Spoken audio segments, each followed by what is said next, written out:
How does a foot pedal safely interrupt massive engine forces inside a manual clutch? To change gears, power must stop, but turning off a running engine is impossible. Picture a car accelerating on the highway, preparing to shift from third to fourth. Power starts with a heavy plate connected to the spinning engine. Next to it sits a friction-coated disc attached to the transmission. A heavy cover bolts over the assembly, clamping the plates together so tightly that intense friction forces them to spin as one unit, sending power to the wheels. The required clamping force is immense. Your foot could never pull those plates apart. So engineers placed a cone-shaped piece of flexible metal inside the clamp. Pushing its center inward forces the outer edges to pivot outward like a seesaw. That pivot lifts the heavy cover off the friction disc. This flexing cone is the diaphragm spring. A physical air gap forms.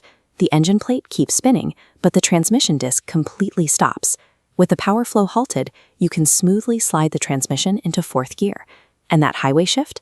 The pedal releases, the spring snaps back, and power resumes.